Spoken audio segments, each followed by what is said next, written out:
नियम है 7 बजे के बाद में कोई महिला आश्रम में नहीं ठहर सकती। और जितने पूर्व पुरुष हुए सभी पुरुषों को सब काम दूसरों को करना पड़ता था। न भोजन कर सकते थे, न वस्त्र पहन सकते थे, कुछ नहीं। इतने उच्च कोटि में गया था। अभय राम जी वहां के राम सिंहियों में बड़े प्रतिष्ठित संत, बड़े ही सरल साधु, उनका भी बड़ा स्नेह हो गया। पहले तो थोड़ा दूर दूर से थे क्योंकि सोचते थे ये बड़े लोग हैं, वो विरक्त स्वभाव के हैं। जब जो हमसे मुलाकात हुई बड़ा भाव, बहुत भाव। तो आज रामानंद संप्रदाय की एक बड़ी ही महत्वपूर्ण शाखा के विद्वान का आपने प्रवचन सुना। ये तो कोई खास महत्व की बात नहीं है। आज हमारी एक भुजा को हमारे साथ जुड़े हुए आपने देखा, ये महत्व की बात नहीं। बहुत सी भुजाएं हैं, गरीबदासी, घीसापंथी, दादूपंथी, रविदासी, तमाम लोग हैं। एक ऐसा जमाना था स्वामी रामानंद जी के काल में कि चाहे कोई कहीं भी कुछ काम करे धर्म का, स्वामी जी की मुहर लगवानी पड़ती थी उस आदमी को, तभी उसको रोटी मिलती थी।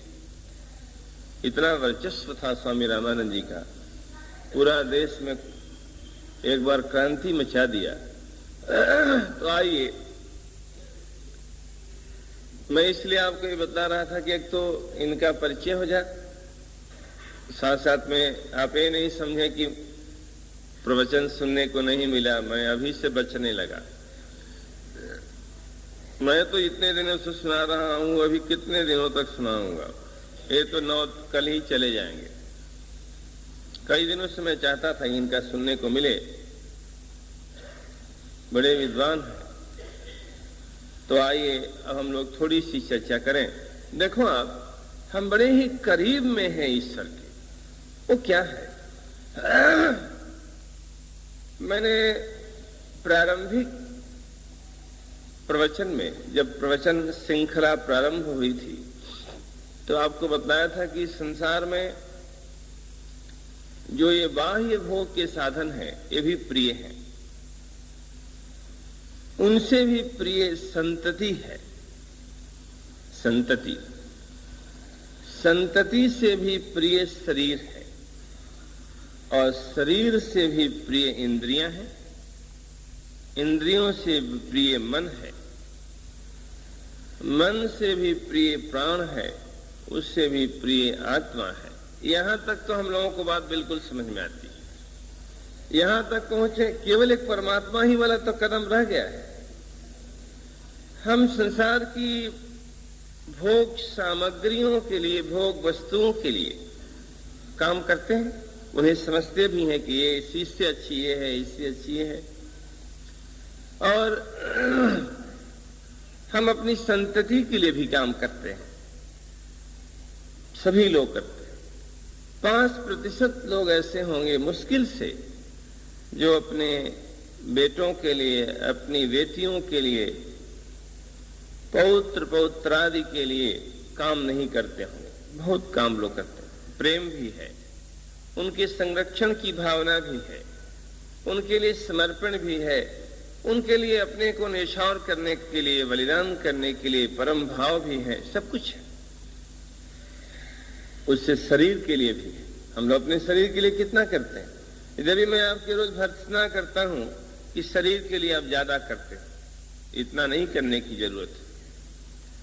हम अपने इंद्रियों के लिए भी करते हैं, उसके लिए भी करना चाहिए। हम अपने प्राणों के लिए, मन के लिए भी करते हैं। जब हम शरीर से ऊपर बढ़ने लगते हैं तो थोड़ा काम कमजोर होने लगता है। मन के लिए हम थोड़ा करते हैं, शरीर के लिए तो आप पूरा करते हो, मन के लिए उससे कम करना चाहिए, लेकिन करते हैं मन के। और आत्मा के लिए भी उससे भी कम करते हैं, लेकिन करते हैं। सबसे जो महत्वपूर्ण हमारे जीवन के लिए इस संसार में जो अंतिम स्टेप है, जो अंतिम सीढ़ी है, अंतिम सोपान जो परमात्मा है, उसके लिए हम बिल्कुल ही नहीं करते। जब हम उसके लिए काम करेंगे तो हमारा जीवन धन्य होगा। देखो, एक बार भगवान श्री कृष्ण से अर्जुन ने पूछा, महाराज ये बताइए कितने दिन लगेंगे अच्छा आदमी बनने में बुरे आदमी को? कोई बुरा आदमी हो, कितना समय लगेगा? यदि यह प्रश्न लौकिक साधनों के क्षेत्र में किया जाए कि गरीब को धनी बनने में कितने समय लगेंगे, तो काफी लंबा समय लगता है। आपको पता है, लॉटरी किसी की खुल जाए वो बात अलग है कि वो इकट्ठे ही करोड़पति हो गया, लेकिन लॉटरी कितने लोगों की खुलेगी साल भर में? बहुत कम लोगों की खुलती। व्यापार की जो प्रक्रिया है, धनार्जन की जो प्रक्रिया है, उस प्रक्रिया से धनवान होने में काफी समय लगता है, बहुत समय लगता है। उसमें भी बहुत कमाई तो सरकार ले लेती है, इनकम टैक्स, सेल टैक्स के रूप में, कुछ और भी इधर उधर खाना कमाना, ये वो पैसा लाओ। बीच वाले जो लोग हैं उनको जो सेल टैक्स, इनकम टैक्स के नियम के बाहर जो टैक्स लेते हैं उनको अलग दो। एक अलग से टैक्स चला है आजकल जिसको घूस बोलते हैं आप लोग, उस सेल टैक्स और इनकम टैक्स से भी ज्यादा है। बहुत मुश्किलों को पार करते हुए हम धनवान होते हैं, बहुत मुश्किलों को पार करके हम विद्वान होते हैं। कितने दिनों तक वेदों का अध्ययन करो, पुराणों का, स्मृतियों का, व्याकरण, कल्प, निरुक्त, छंद का करो, ज्योतिष का करो, ये आधुनिक पढ़ाई में बहुत समय लगता है। तो अर्जुन ने कहा कि ये जो आपका ज्ञान है, ब्रह्म ज्ञान, जिसको आप सबसे बड़ा बोलते हैं, ये कैसे प्राप्त होगा? कितना समय लगेगा? कैसे हम श्रेष्ठ व्यक्ति हो जाएंगे जिसको सभी लोग कहें कि श्रेष्ठ है, श्रेष्ठ है, और हम ही नहीं, जो अत्यंत गर्हित है, निंदनीय है, पापिष्ट है, परम पापिष्ट, उसके लिए आप बताइए समय कितना, आपका ट्रेनिंग काल कितना है? बड़ा ही आपको लगता होगा मैं इसलिए बता रहा हूं। पहले ही मैंने कहा कि आप बिल्कुल समीप में जाकर के पीछे हट जाते हैं। आत्मा तक तो हमारी प्रियता है ही है। मैंने वेदांत भावों को समझाते हुए आपको कहा था कि कभी भी हमारे मन में ये नहीं आता है कि मैं नहीं रहूं, हमेशा यह भाव आता है कि मैं हमेशा ही रहूं। यही तो आत्मा की प्रियता है। कभी आता है कि मैं नहीं रहूं, ये मन में आता है कि मैं हमेशा ही रहूं, चाहे संसार की सारी वस्तुएं नहीं रहें, लेकिन मेरा लोक कभी नहीं हो, मेरा अस्तित्व कभी भी मिटे नहीं, मैं हमेशा रहूं। और हम उस आत्मा के लिए काम भी करते हैं। तो यहां तक तो पहुंच ही गई आत्मा तक, अब थोड़ी सी कसर है। इसलिए भगवान ने कहा कि बस एक स्टेप और है। और जब एक ही स्टेप है तो कितना समय लगेगा? तो उसके लिए बड़ा ही अच्छा उत्तर दिया भगवान कृष्ण ने अर्जुन को, अपिचेत सुदुराचारो भजते माम अनन्य भाग साधुरेव समन्तव्य सम्यक व्यवसितो हि सः। अपिचेत सुदुराचारो, दुराचारी नहीं, सुदुराचारी हो। सु शब्द का प्रयोग इसमें कर दिया जाए तो समझो कि सुपरलेटिव डिग्री का बोध होने लगा। दुराचारी का क्या अर्थ है? आप दुराचारी हैं कि नहीं है? दुराचारी वह है जो वेद शास्त्रों के द्वारा निषिद्ध आचरण को करता है। भगवान वेद और तदनुकूल जो शास्त्र हैं, वो जिन कर्मों से हमें दूर करना चाहते हैं, जिन कर्मों का निषेध करना चाहते हैं, उन कर्मों को जो करे, मनमानी कर्म करे, स्वच्छंदता से करे,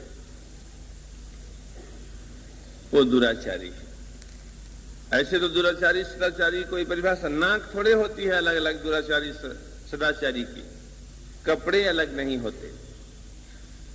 दुराचारी और सदाचारी का आकार प्रकार बाहरी एक ही तो होता है, लेकिन जो निषिद्ध आचरण करता है वो दुराचारी, और जो विहित आचरण करता है वो सदाचारी।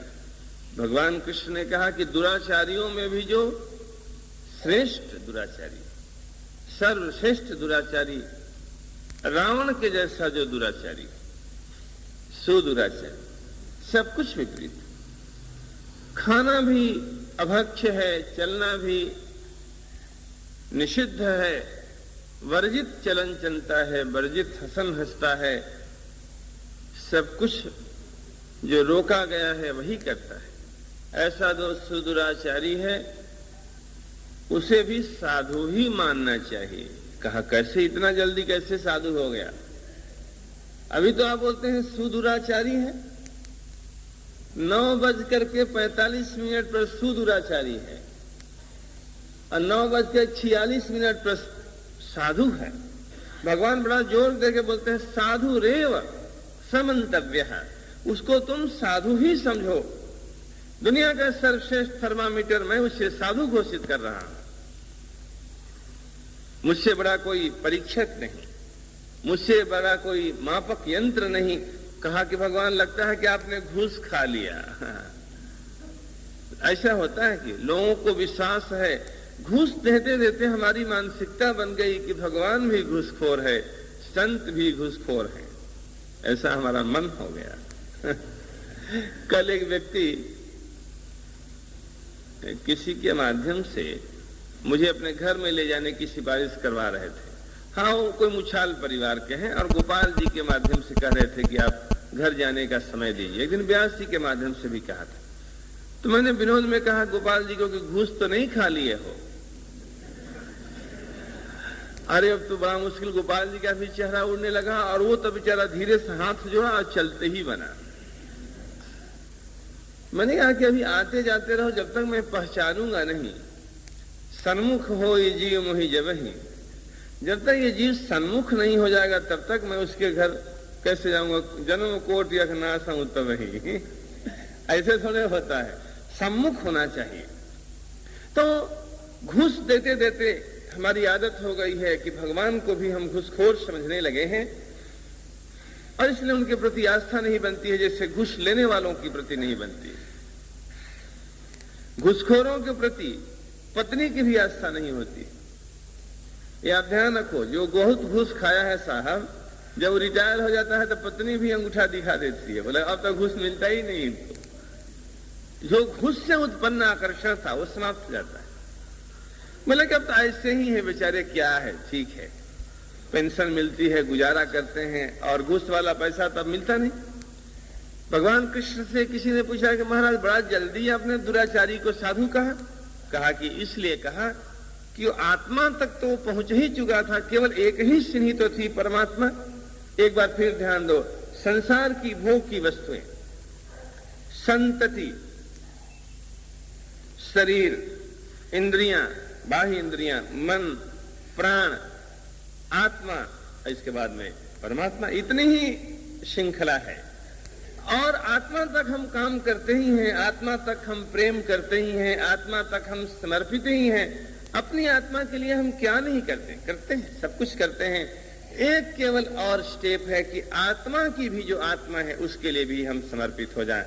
तो इसको जानने में, इसके लिए समर्पित होने में कितना सम्यक व्यवस्थित हो हिस्सा। यदि इसने सम्यक ज्ञान को प्राप्त कर लिया तो उसको साधु समझना चाहिए।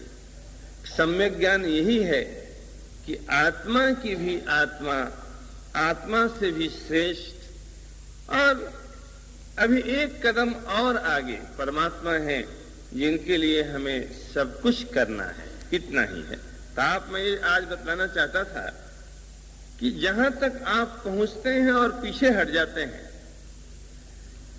वो स्टेप एक ही बच जाता है, एक कदम बच जाता है। आप ये बताइए, लौकिक वस्तुओं के लिए आप काम करते हैं कि नहीं करते हैं? करते हैं। बढ़िया सोफा, बढ़िया मकान, बढ़िया गाड़ी के लिए आप क्या नहीं करते हैं? बस चले आपका तो गला दबा दो, किसी का दबा दो गला। आप माफ करते हैं किसी का क्या? कितना भी कोई पीड़ित व्यक्ति आवे, कोई डॉक्टर माफ करता है क्या? दबा करके फीस लेता है। चाहे तुम अपनी जेवर बेच करके आओ, सब कुछ करा करके आओ, लेकिन हमें तो फीस दो। वैसे ही कोई दुकानदार माफ करता है कि कहां से पैसा लाया है, किस स्तर का आदमी है। दुकानदार मुंह देखता ही नहीं है, दुकानदार किसी का मन देखता ही नहीं है, दुकानदार किसी के इंद्रियों को देखता ही नहीं है, दुकानदार किसी के हृदय को नहीं देखता है, दुकानदार किसी के प्राणों को नहीं देखता है, दुकानदार केवल उसके जेब को देखता है। बस ये है ब्रह्म दृष्टि। आप सही बतलाओ कि एक ग्राहक के आप किस चीज को देखते हो? उसका मुख कोई देखे, किसके मुख पर कितनी क्रांति है। बेटी की शादी करने के लिए आया है, पैसे नहीं है, आभूषण बनवाना है। यदि आभूषण वाला माफ कर दे कि चलो इस गरीब आदमी से 2 पैसा नहीं कमाएंगे, तब तो तुम्हारा कल्याण होगा, लेकिन तुम केवल उसकी जेब पर निगाह रखे हो, तुम्हें दुनिया में कोई नहीं दिखता, तुम्हें भोग वस्तुएं नहीं दिखती, उस काल में तुम्हें और कुछ नहीं दिखता, पत्नी नहीं दिखती, बच्चे नहीं दिखते, केवल उसकी जेब दिखती है। जेब कितनी है, देना ही है तुम्हें। ऐसे लोग भी सुखी होना चाहते हैं। आदमी इंद्रियों को देख करके भी सुखी नहीं होता है, शरीर को देख करके नहीं होता है, बाह्य वस्तुओं को देखकर नहीं होता है। यदि आपको सुखी होना है, किसी के मन को देखो। सुखी होना है तो किसी की आत्मा को देखो। सुखी होना है तो किसी की आत्मा की, किसी की आत्मा नहीं, संसार के सभी जीवों की आत्मा जो परमात्मा है उनको देखो। करते क्या हो आप? कुछ देर तक तो संसार की भोग वस्तुओं को देखते हो, कुछ काल तक किसी के शरीर को देखते हो, कुछ काल तक उसके इंद्रियों को देखते हो, और इसके बाद दिन भर किसी के जेब को देखते हो। गलत बात है। यदि हम भी आने वाले भक्तों की जेब ही पर ध्यान रखने लगे तब तो हो गया काम। आप कल्पना करो कि आप मेरे यहां आते हो, आप आते हैं, जहां आप हमारे कमरे में प्रवेश करें, हम ध्यान लगावें कि इसकी जेब में आगे कौन नोट दिख रही है, 100 रुपया वाली है कि 500 रुपया वाली है। आप अपनी वृत्ति में और मेरी वृत्ति में कुछ अंतर समझते हैं? हम भी आपको देखते हैं, आप भी ग्राहक को देखते हो और अपने परिवार के सदस्यों को देखते हो, पत्नी को देखते हो। आंखें वही हैं, एक ही मशीनरी है। देखने की जो प्रक्रिया है, देखने का जो यंत्र है वो भिन्न भिन्न नहीं है। हमारी भी आंख आलोक सापेक्ष होकर ही वस्तु का ग्रहण करती है। चक्षु से जो रूप गृहीत होता है उसमें प्रकाश का होना जरूरी है। आंख तभी काम करती है जब प्रकाश, मेरे लिए भी प्रकाश चाहिए, आपके लिए भी चाहिए। बीच में व्यवधान नहीं होना चाहिए, व्यवधान भाव भी आवश्यक है। वस्तु का महत परिमाण का होना भी जरूरी है, तभी हम वस्तु का ग्रहण करेंगे। इसके बाद हम वस्तु का ग्रहण करते हैं। लेकिन हम तो कभी भी न आपके कपड़े को देखते हैं। हमने कहा किसी को कभी क्या बहुत आज अच्छा पहन के आए हो? कभी नहीं कहा। कोई सात्विक वस्त्र पहन के आता है तो मैं इसकी प्रशंसा करता हूं कि आज तो बहुत अच्छा लग रहा है। उसका अभिप्राय केवल इतना ही होता है कि तू सात्विक वस्त्र पहनो, जो वेद शास्त्रों के द्वारा अनुमोदित है और चित्तवृत्ति को सात्विकता की चाशनी में ओतप्रोत करने वाला है। ऐसे कभी पोशाक नहीं देखा। कभी आपके व्यापार की प्रशंसा किया क्या? नहीं किया। पता ही नहीं कि आप तेल बेचते हो कि घी बेचते हो, मेरे को क्या मतलब है? हमें तो कोई मतलब नहीं। हमने कभी आपके शरीर की प्रशंसा किया, आपकी आंखों की? मैंने किसी को नहीं कहा कि आप कमल नयन हो। अरे कमल नयन राम जी हैं, वो तो समझ में नहीं आ रहा है। बहुत प्रयास करने पर भगवान का नयन आज तक चित्त को आकृष्ट नहीं कर रहा है कि हम पतंग हो जाएं उनकी आंखों के लिए। तो आपको क्या बोले कि आप कमल नयन हो? 25 वर्ष बीत गए राम जी के लिए पतंग बनते बनते, बड़ा मुश्किल काम लगता है। तो आपके लिए हम पतंग कितने दिनों के लिए हो सकते हैं? नहीं हो सकते। हम आपका क्या देखते हैं आपको पता है?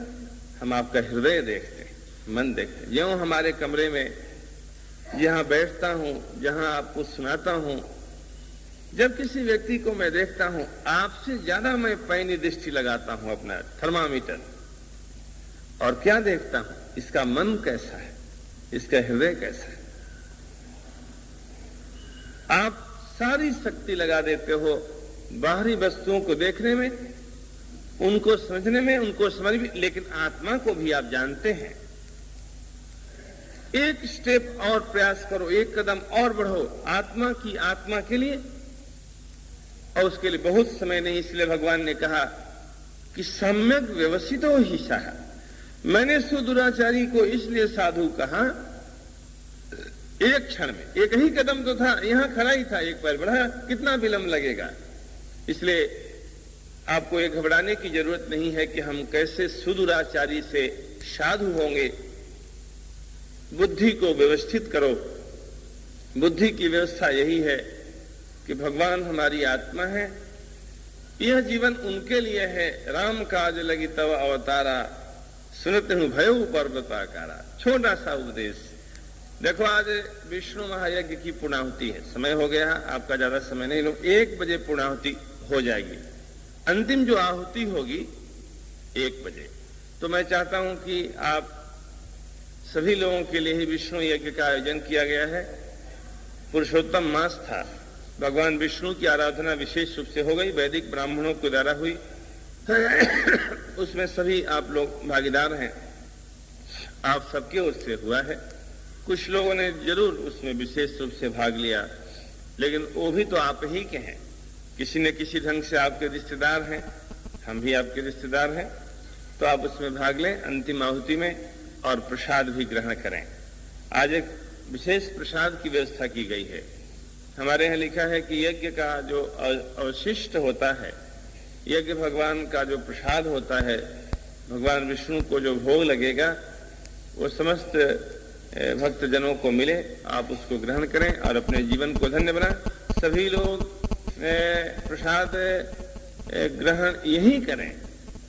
प्रसाद मतलब हाथ वाला नहीं। लोग बोलते हैं कि महाराज प्रसाद तो थोड़ा ही ठीक होता है, तब तो जो आप लेते हो, मैं तो रोज बोलता हूं कि जो वायु भी आप लें वो भी भोग लगा करके लें।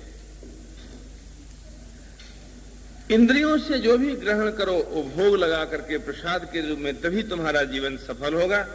और नहीं तो रावण बनने से आपको कोई नहीं बचा पाएगा। हर इंद्री का भोग प्रसाद के रूप में होना चाहिए। तो आप आज जो लोग भी दर्शन करने आएंगे, आरती में जो भी आवे, पूर्णाहुति में, सब ऐसा नहीं कि 5-5 पराठा और आधा किलो मक्खन खा के आओ। यहीं पर प्रसाद आपको लेना है। सारे लोगों को भगवान के प्रसाद के लिए मैं आमंत्रित करता हूं।